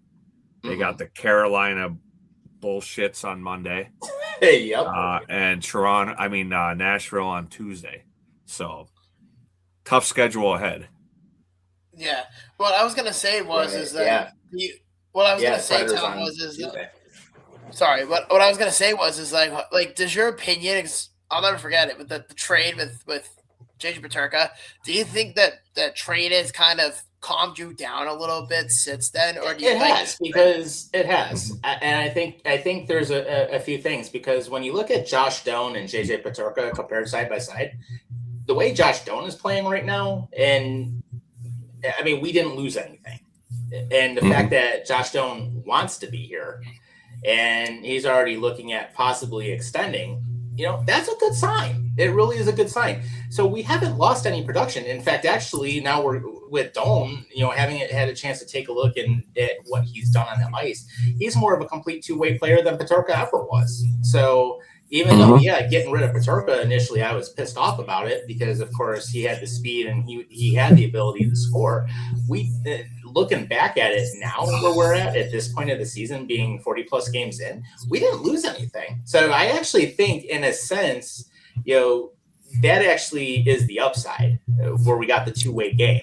And then, of course, Kesselring coming in as part of it once he's back and healthy and being able to pair him up on the defense. I mean, that's going to be really one area that gives us some strength. So I think looking at it now, halfway through the season versus where we were when the actual trade happened, I think realistically, Buffalo got the better end of the deal. It's looking like that, but I think it's going to come down to if they can lock up Doan and Kesselring long term. Because any big trade like that, and I said it to you, was the only reason why, if you remember the Jeff Skinner trade, where he won out of Carolina, he goes to the Sabres, he signs that massive ass extension, right? And he just stops playing, and then he has a spurt, comes back down to earth, and then it's just back and forth. And then they said, "Fuck it, we got to buy him out." And Yeah. then now it feels like that. Like I feel like Doan is playing for a contract, like any player would. But Yeah. it's getting to a point where I think that if the Sabres are willing to contain him, which they should, maintain him for 5 years at minimum, give him around maybe 8.5, 9 million, have him earn his contract because this is a young kid. So it's not like the Sabres are dealing with a short thing. Like Doan is slowly becoming that for the Sabres, but you never really know. I mean, do I think he's going to become that star player? I don't know yet. I mean, it's going to come to that point where they have the jury's out on him, but as of right now, the Sabres are on a warpath, and it's pretty fucking clear. Like they're really starting to pick up their game. Yeah, and one of the other things I can mention too is I know Josh Doan actually talked with the Athletic earlier this week, and one of the big things that he mentioned is that he loves being here. The big issue he had in Utah is he couldn't get the playing time, and he wanted to contribute. Now he feels like he has a legit spot, he has a purpose, and he wants to be here. So, given that, which is a good thing, and the fact that he's really bought into this team, extend him. He's going to be somebody that you add to this core and somebody you build around. And I think adding him at this point, that's a huge thing right out of the gate. And then, yes, the big thing is going to be extending Kesselring too, and of course they'll have to get that all situated. Jay mentioned in the comments that Suzuki might have something to say for the Sabres tomorrow night. So, yeah, Montreal's usually a tougher matchup, but, I mean, we can go in there as long as we stick to the game. I mean, we're going to be fine. I mean, Montreal's goaltending is not as great, but, given that, it's But speaking of extensions that you were just talking about, how do you feel about Tuck? Because the trade deadline's coming up. There's no extension in place right now. Right. Do they roll the dice and keep him and possibly him leave for nothing? Or do you got to make that trade? Because for me, especially being like a huge Islander fan and going through the Tavares situation, you can't really lose a player like that and not get anything in return. I would say if the sides are not in a spot where they can agree, Tuck wants more than $10 million. I don't think he's worth more than $10 million. Do I think he's a great player? Yes. I do think he has done some good things here, but at the same time, if let's say he wants more than $10 million, I would say get assets for him now and don't wait until the end of the season when you lose him for nothing, because then we end up in a situation where Darcy Regier. Yeah, that Darcy fucking Regier, who ends up deciding to let Briere and Drury walk for nothing, which his ass should have been fired at that time when it never was. I like Darcy Regier. I'll take him back. Fuck Regier. I like Regier. He built two teams that competed for the Stanley Cup. Yeah, he did, and I will say this: he did fleece some GMs on trades. I just got sick of his ass after 17 years. He held on to players for too long. Yeah, when their trade value went down. Yeah, or he would overvalue them, and then basically you get burned on a trade. But I mean, granted, he did screw over some other GMs, which was always good. But it's just it was his time to go. But after the whole Drury and Briere situation, he should have been fired, and yet he got like another 7 seasons out of it. I mean, another name that keeps getting bandied around too is like Jordan Kyrou out of St. Louis, but he just doesn't move the needle for me at all. Yeah, I mean, it's just an interesting little situation with that. But I mean, there are some players on the market. Obviously, the Sabres could go after. I mean, would I like if Jarmo were to get Artemi Panarin? Absolutely, I think he would be a great shot in the arm for the offense. You get another very good forward who's proven his worth. I mean, he played, of course, with Chicago where he got drafted. And then, of course, the Rags, the Columbus Blue Jackets. I mean, he can definitely do some creative things on the offense. And plus, I mean, you can get him a little bit cheaper at the same time. But also, he's got youth on his side. And that's another thing to take a look at. So then in that sense, I'm thinking about it where you're adding to this core, you're not getting older. You're getting the age down a little bit. But when Panarin gets going, I mean, he can really be a game changer in a lot of situations. Yeah, I mean, Panarin's going to be a price tag this year because the Rangers are shit right now, and they're going to be shit for a while. But you have to remember something. Panarin is on his last leg. He's definitely not young anymore. He's probably about 33, 34 at this point. So if there's going to be a team out there that is willing to give up a first-round pick for Artemi Panarin, then you could bet your ass that Colorado is going to be the one that's going to be knocking on the door. And it's arguably the most logical choice because Colorado does not need the picks. They can easily persuade the Rangers, and they could say, look, we'll give you a first-round pick, but we cannot give you this year's pick because that pick was given to the Islanders as part of the Brock Nelson deal. So you can't do that. So the Rangers are going to have to work with 2027 because I don't even know if the Rangers are going to get the price that they want. It's hard to tell. Right. You know what I mean? It's hard to say. And I don't know. Somehow they always seem to make out, though. Yeah, but to your point, Colorado is well built. So, I mean, adding Panarin to their lineup, holy shit, they're stacked on forwards. Definitely. Yeah. Speaking of the shit Rangers, they're down 6-1 to Ottawa. Good. Oh, my God. Let's talk about the fallout in Ottawa, by the way, too, because holy crap, there were some interesting comments that came out this week on that team.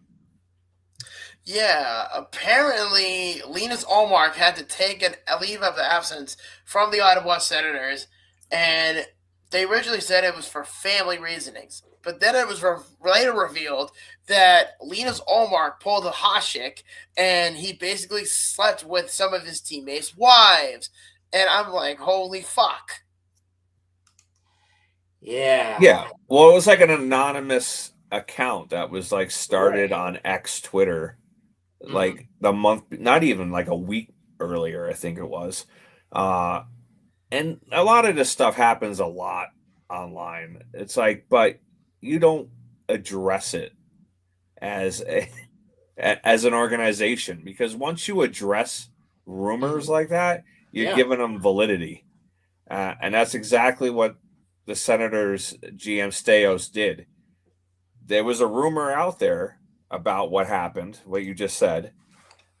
Nobody really knew about it or really cared. And then when Staios came out and made a big deal about it, then people went and searched it out. And then it gave it validity. So now it seems like it's true. And I think it probably is true. Well, the relationship with Ullmark in the Sens is completely strained to the point where Staios, his number one guy that he traded for, might have to trade Linus Ullmark. I mean, I remember this happened a few years ago in Ottawa. I'm sure you guys remember this.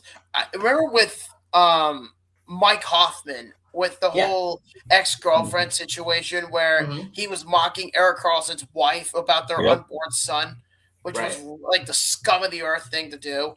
Oh, yeah. And it almost like, in a way, feels that same morality where why would you have a teammate that is willing to go behind your back and destroy your marriage and a personal life and have him sleep with your wife? Like, that is so fucked, dude. Like, I have no respect for men who do that. Only in Ottawa, man. Don't you remember Ottawa was also the one where they were caught on a hidden camera in an Uber or a taxi talking about their coach, and then that led to Duchesne getting traded out of Ottawa. Yeah. Hey, taxi cab confessions. There we go. It's like talk shit about the coach. Then we have possibly more confessions of players sleeping with others' wives and all that fun stuff. I guess it's boring up there in Ottawa. They got to create some heat. I mean, you could take Eugene Melnyk out of life, but you can't take the life out of Eugene Melnyk. Right. Oh, yeah. It's an interesting story, to say the least. Yeah, we'll probably find out some more.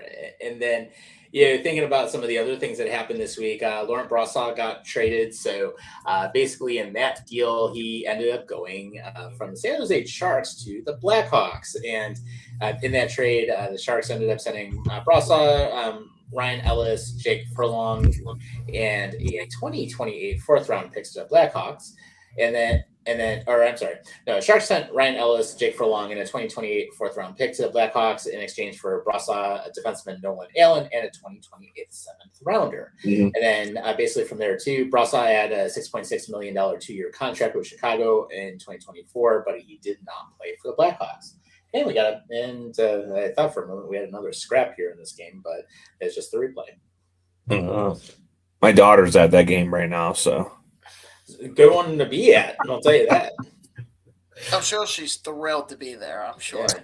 I might actually finally throw some money on some tickets this year that actually go to a game, because it's like originally I'm thinking, okay, well, Sabres aren't doing anything again, so it's like, why waste my money for it? But now that they're actually playing pretty decent, and at the end of 2, it's 4-1. So hey, there we go. Mm-hmm.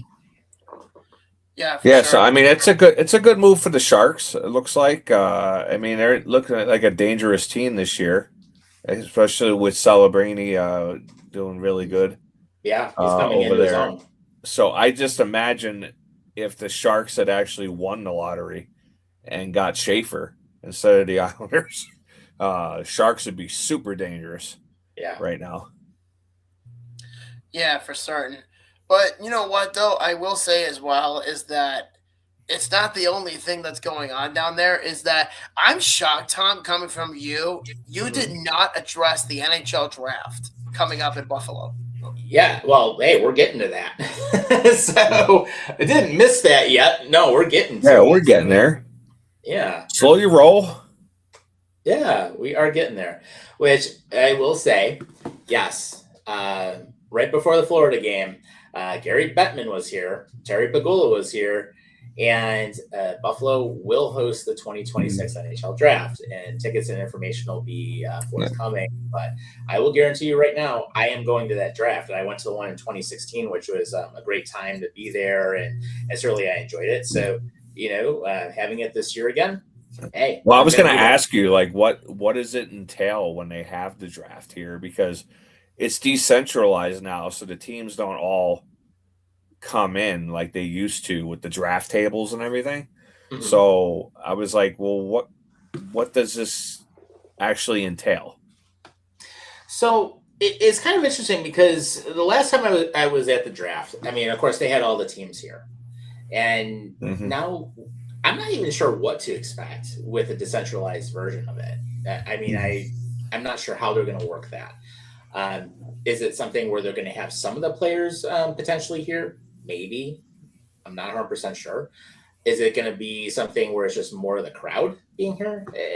I mean, it's anyone's guess. But when I went to the one in 2016, it was great to see some of the candidates that were going to be drafted. And of course, I got to meet Noah Hannafin at the draft and actually got a picture with him. He signed some stuff for me and got to see the replica cup, which was pretty cool. So, and I will say Hannafin was really cool to talk to. He definitely gave everybody as much time as they wanted. So that was fun.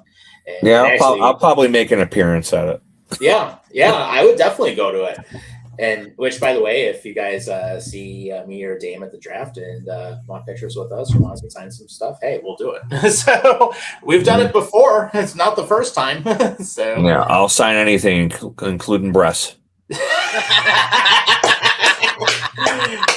Hey, throw me in, coach. That is such a boomer take. Hey, oh yeah. Hey, it's all good. It's all good. Hey, we'll do it. Yeah, you got him good. Hey, and if you guys want like a custom like hi, how are you doing video or something like that, hey, ship us $20, we'll do it. So yeah. Listen, these guys are great. So if you meet us in person, whether you meet them in Buffalo or me in Long Island, we're all up for autographs. We're all up for pictures. We don't bite. Yeah. Actually, hey guys, tell us in the chat. Do you think we should offer like custom like happy birthday stuff where we do like a quick promo and say we make it, I don't know, maybe it's like $20 and we'll give you like 30 seconds or 60 seconds or whatever. Yeah, if you guys are interested, let us know. We could always think about doing something like that, and we'll put some stuff out there for you guys. So you mean like there we go. You mean like cameo? Yeah. It's not a bad idea, really. I mean, if we have enough fans, I'm sure that they'd be like, "Oh yes, please, we would love for you to do that." Yeah, grab you a cameo. So if you guys are interested, tell us what you think. If you want us to do it, hey, we will. But yeah, me and Damien will sign pretty much anything for the most part. I totally would. Yeah. No dicks though. Not doing that. Yeah, we're not doing that.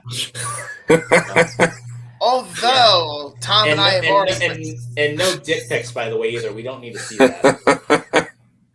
Although I will say, in Tom's defense, we did sign some autographs in November when I was gonna say you signed a dick.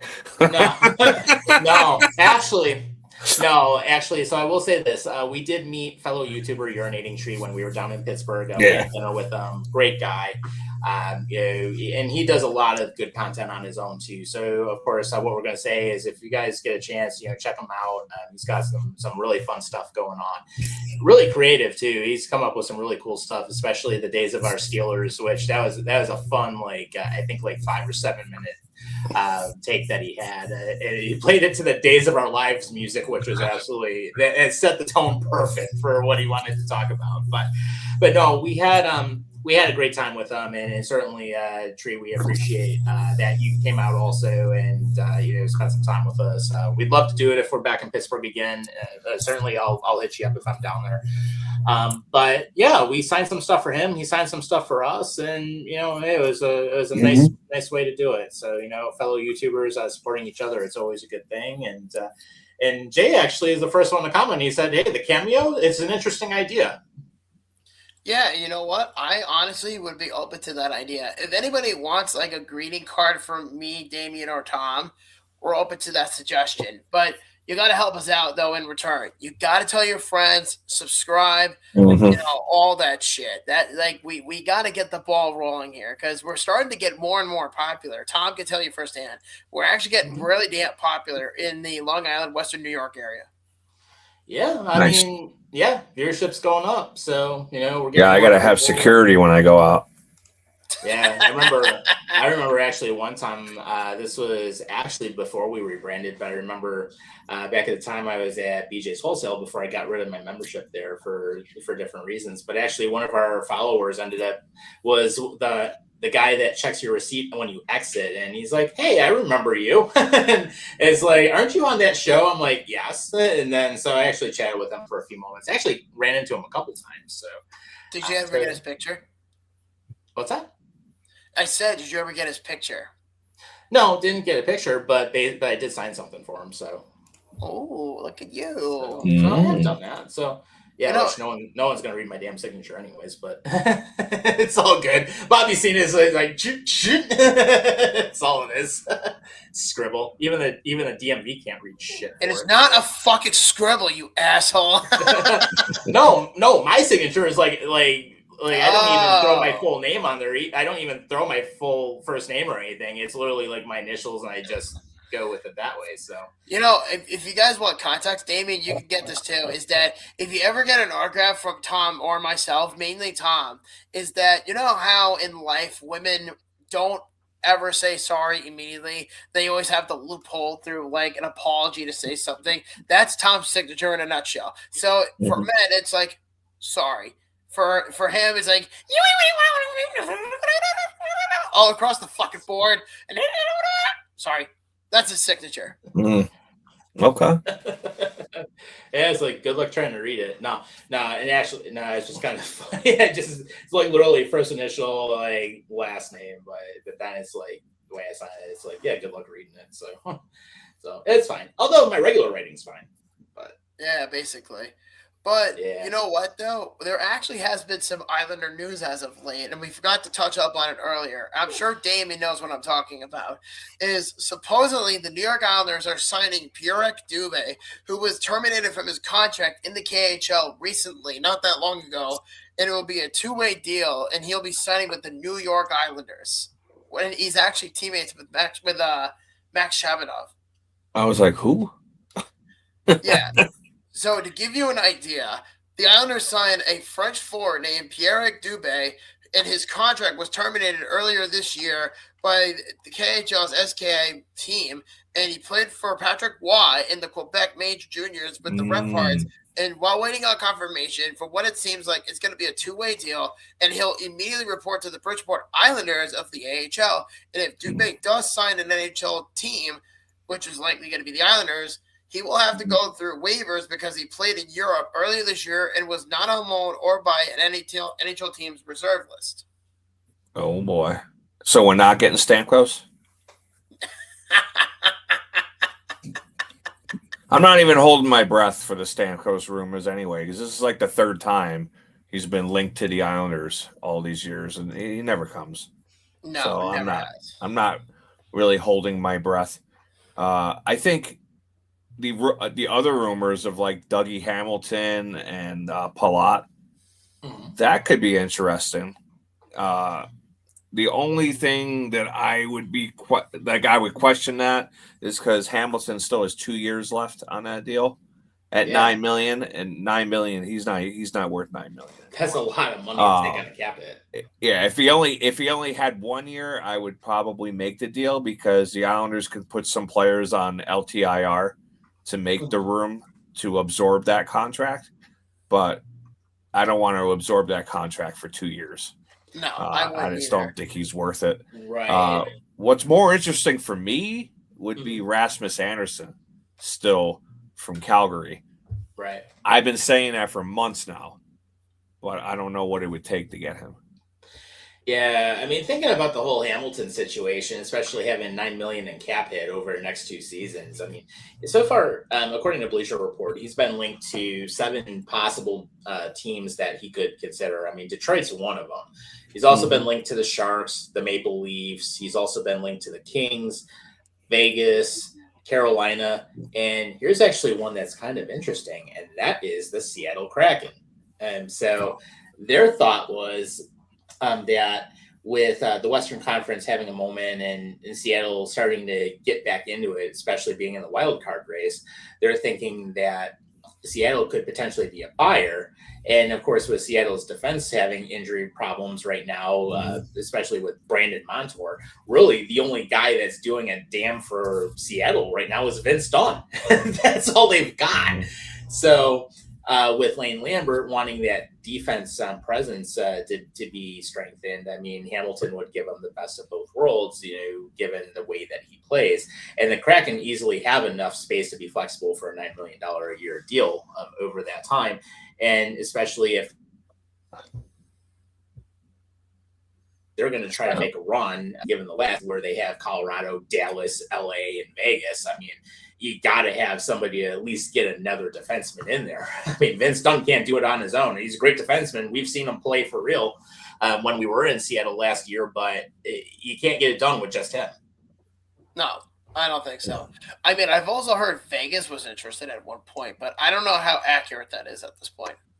Well, I don't understand how Vegas is always interested and the Maple Leafs are always interested. Right. With what cap space for these teams? I don't get it. I don't get how Vegas is able to build a super team the way that they do with all the cap help that they'll be. I have no idea. I've never understood. Well, the thing with Vegas is they maneuver and they manipulate the salary cap with the long-term injury reserves. And what happens is when you have a player, in Vegas's case, who basically, let's say Mark Stone. If Mark Stone gets hurt and he's out for 3 months by some coincidence, and that gives the team an opportunity of money to play with. And every year, Tampa Bay does this too. Tampa Bay, when they were really damn good, they used to do this every fucking year. They did it with Hedman. They did it with Kucherov. They did it with Stamkos. And but I thought they had closed up this loophole, though. They did, but that was before the new CBA deal. It's still going on this year. Next year, it's going to completely be gone. So Vegas will no longer have any power to do that moving forward. Same with Tampa Bay or any team for that matter. But Vegas always finds a way of telling players, listen, we understand you're injured. You could come back at any time in the future. But in our case, to make more money, we're going to put you in LTIR. And look what happens. They get money, and that's how they're able to get the players to get in. How do you think they were able to manage the money to get Mitch Marner? Yep, because what happens in Vegas stays in Vegas. Exactly. In Toronto, Toronto was just in every conversation. Yeah. And actually, I will say one thing, and Bobby, I actually sent this to you guys in the chat, and this is actually a hilarious picture that could probably be put up. But yeah, Paul Bissonnette, of course, the game tonight is on TNT. They roasted his ass on the scoreboard here in Buffalo. Good. By posting his career stats. 6 NHL seasons with 202 games played, 22 points, tied for 4,192nd in NHL history, 0.03 career goals per game, and a 2-time ECHL All-Star. How fucking pathetic. Yeah. Yeah, they threw that up on the 43-foot wide screen. It's just with him commentating behind a ref. Yep. And we actually have a comment from Jay. He said the Senators are putting on a clinic on the Rangers at home. Good. Yeah, good. Let the Rangers get their ass handed to them.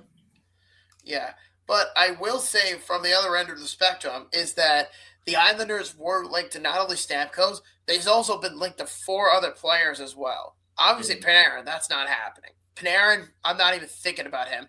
Let me guess, Jordan Kyrou. No, Kyrou is not on this list. Okay. But there is a new name that did come up on this list. Okay. And it's not Kiefer Sherwood. Kiefer Sherwood's on the list, but not Kiefer Sherwood. Ugh. Yeah. No, I don't want Keith or Sherwood either. And mind you, this article is from MSN, so this is like mainstream stuff. Mm-hmm. But they mentioned Blake Coleman from the Calgary Flames as a potential option for the Islanders as a possible trade partner. Maybe if Lou Lamoriello was still the GM. Yeah. He's like 32 already. Yeah. And then on Newsday.com, they listed a center and a winger that was listed after Coleman. And it says that the list includes a 4th name, but Newsday.com did not fully display it in the previews, and it's commonly reported as a versatile forward. So that's very specific. So if I had to guess who this is probably Stamkos. Yeah. Could be, and it might be, and it's definitely getting closer to the end for Stamkos because, I mean, I don't think he's got too many seasons left in him. No, I don't think so either. And then the last one is a 5th target, also on Newsday's list, but the full name and details are behind the Newsday paywall, which I didn't do, and not visible in the snippet. So, okay. So if they're talking about forwards, Damien, let me ask you this. How would you feel about Ryan O'Reilly? Yeah. Well, before I get to that, this is why we need that cameo money, because we got to get behind those paywalls. Yeah. Yeah, bring some income into the show. It helps us build it even further. Absolutely. I mean, I liked Ryan O'Reilly as a player, but I mean, he's getting older now, and it's like, unless we're a Stanley Cup contender, I don't think we bring in a player like that. Right. I mean, I think the goal is to get younger, not older, because that's the mistake Pittsburgh made. Because you can go after Elias Pettersson, too, in Vancouver, but he's also getting older now, too. He's like 28 years old. He's old. That's old. Old to me would be like if you're like 33, 34. Jeff Skinner is old. Shut your mouth. I'm 47, you motherfucker. Yeah, and I'm turning 44 this summer, so. Yeah, and I'm 33. Shut the fuck up, youngin'. Yeah. And he's got the least amount of hair. Have you ever seen Tom's head? His hair is like his hairline's back here. That's why we wear fucking hats. Yeah, exactly. Hey, at least I got a damn excuse. It runs in the family.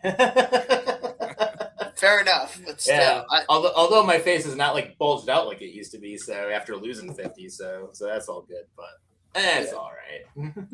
So. Yeah, and then Jay said, "What do you guys think of Marchand having a good year?" I don't care for him because he's just another player in the NHL. I know what he brings, but yeah, no. Definitely a player you want to have on your team, but you don't want to face him. Exactly. Yeah, I don't care for him either, but I mean, as far as players you want on your team, Marchand, Tom Wilson, but these are players I hate. Oh yeah, I would love to have someone like Tom Wilson on this team, honestly, for the Sabres. I mean, if the time were to ever come up for that, I mean, someone who's not afraid to make the hits and drop the gloves. I mean, of course. Now, the one player I think that all of us universally hate, no matter even if he would have played for one of our teams, is Sean Avery. That cocksucker can. He is like one of the worst He's a ones cokehead. ever. Yeah, he is. Yeah. But you know what, though? Is there anything else you guys want to discuss before we get to our interview for next week? No, just one final right now. Devils end up beating the Kraken in overtime 3-2. And then, of course, right now with 13:32 left in the third, Sabres are still up 4-1. Senators are beating the shit out of the Rangers 6-2, and there's 12 minutes left in the third in that game. And then the late cap tonight on TNT is going to be the Golden Knights and the Kings. And if anyone's gambling, the Golden Knights are at -122 and the Kings are at +102. Yeah, and congratulations to Buffalo's own Patrick Kane for his 500th goal. Yeah, I would have never thought he would have got there at the beginning of his career, but he proved me wrong. Yeah. Ovechkin, I think, hit 915 this week, so good to see that. He's still playing well, and all is going good. So, we have our next bar meetup next week too, next Saturday. Yeah, give the guys the info. If Sabres and Islanders at Buffalo Wild Wings. It's a next Saturday at 1 p.m. All right, awesome. Hey, James, send me the reminder. I'm going to try to make it out and meet you over there. Yeah, come on out. Cool. Cheap food, cheap beer. Yeah. Cheap thrills. He's Absolutely. he's really fun at parties. I'll be the first to admit that. Yeah. Hey, you guys know I can definitely drink up pretty well. So I mean, Bobby's seen me slam beers at the Bills games before, so I can definitely do that. Get a few shots of hard liquor in me too. It's even better, and I can be absolutely hilarious. So. Yeah, for certain. So I guess it's time to announce who's going to be our interview guest for next week. What do you guys say? Sounds good. Let's do it. All right. So we have 3 guesses. You know the drill. We have 3 guesses or 3 hints for the person who's going to be coming on the show next week. So with that being said, audience, few people who are watching, obviously, this is for you guys as well. You guys can guess as well. So here's your hint. Hint number 1, in 2007, he became the face of a massive grassroots internet sensation where he was in the loophole for the 2007 NHL All-Star Game. So that's your first hint.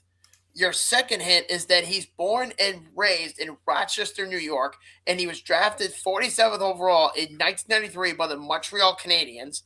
And the last but not least, he also played for the 05-06 Buffalo Sabres. Do you have any guesses who it is? Mm-hmm. Yep, I know exactly who it is. Damien, any ideas? I should know, but I don't remember. All right, fair enough. So I guess with that being said, one more time, and then we'll announce who it is that first guess is that he was in a loophole for the 2007 NHL All-Star Game. He played for the Buffalo Sabres, and he was drafted by the Canadiens in 1993, 47th overall. So with that being said, let me get the calendar ready. And our guess is going to be, drum roll please, Rory Fitzpatrick. Yep, Rory Fitzpatrick is coming on I-86 After Dark next Wednesday. So that is going to be the guest that will be coming on the show next week. I just noticed one thing with our banner. The I-86 logo is cropped out at the top. What are you talking about? Yeah, no, on the the banner with the other one that we use. Yeah, it doesn't even show the full logo. It's all cropped. Oh, this says I-86. I just noticed that. I'm like, oh, okay. We'll have to fix that at some point. We'll just move the jersey part down a little bit. It's fucking AI. Cut me some slack. Yeah, that's all right. But yeah, no, we had a chance to talk with Rory Fitzpatrick. What was it? Almost 2 months ago now, when we recorded. And no, great guy. Talked a lot about his career. We talked about some of the time that he spent in political office as well. Yeah, very nice in guy. politics. Yeah, he was. He was actually the town supervisor in Arundecoy, New York for 2 years. So, yeah, he was a pretty chill guy. So Yeah. I'll put it in that perspective. And Oh. Jay said, I did have Brian Giunta, but I could have swear I was wrong. Yeah, I'd love to get Gianta on here if we can ever get him on here. Well, you said no. all-star loophole, so I was thinking John Scott. Hey, he'd be another one that'd be fun to have on here. You know, the big 6'7" enforcer. Yeah, I know. It's funny because we did talk to Roy Fitzpatrick. We did have an interview with him 2 months ago, and we literally went into it about the whole All-Star thing. And he was like, wow, I'm super thrilled that even happened. But if you guys want to hear the full story, the interview will be released to the public on Wednesday at 10 p.m. next week on the 21st, right just in time for the 20th anniversary of the old 506 Buffalo Sabres. So that's going to actually be a perfect timing episode. So if you guys want to listen to that interview, just be on the lookout. Put your notifications on if you want to listen to that one. Really good one. Yeah, absolutely. Join us for the first 2 hours. Stick around for another one if you want to see the interview. And of course, it'll be up on Spotify and wherever you get your podcasts on the go. So we certainly had a fun time with them. It was a great conversation, as it is with everybody that we have on here, and lots of good hockey talk in it. So yeah, absolutely join us. Absolutely. So I think with that being said, I think we pretty much wrapped up everything for this week, and just hope for the best moving forward. Yeah. Absolutely. So, of course, Jay says, great show. Hey, thanks for jumping on as you always do. We appreciate that. And, of course, if you want to check out any of our older episodes or any of the Road to 32 episodes that we've had up, go to our YouTube page at I-86 Network. You'll find it on there. Of course, later in the week, Nickel City Crew will be on. They're going to do their breakdown of the Bills game as well. So definitely check them out. Rob and DT will be giving their breakdown of everything. If you like your wrestling, join us for Above the Ropes. And then from there, we will be back next week. Well, actually, I won't be. I'm gone the next 2 weeks. But you'll get these guys here. So, of course, thanks again for joining us, as you always do. We appreciate it. And don't forget my OnlyFans, too. Of course you would have one. There we go. There we go. Yeah, but of course, as always, we appreciate you guys joining us every week, as you always do. And with that being said, as always, take care of yourselves and each other. Have a great rest of your week. And of course, if you're in the Buffalo area, be careful tonight, because we're going to get 10 inches of snow. So they've already started shutting shit down. So, oh boy. Yeah. Well, it's interesting because Niagara Falls High School is already closed for tomorrow, and I live like 2 minutes around the corner from it. So give me an idea. So, yeah, but be careful, guys. In the meantime, we'll see you next week. See you next week. See you guys.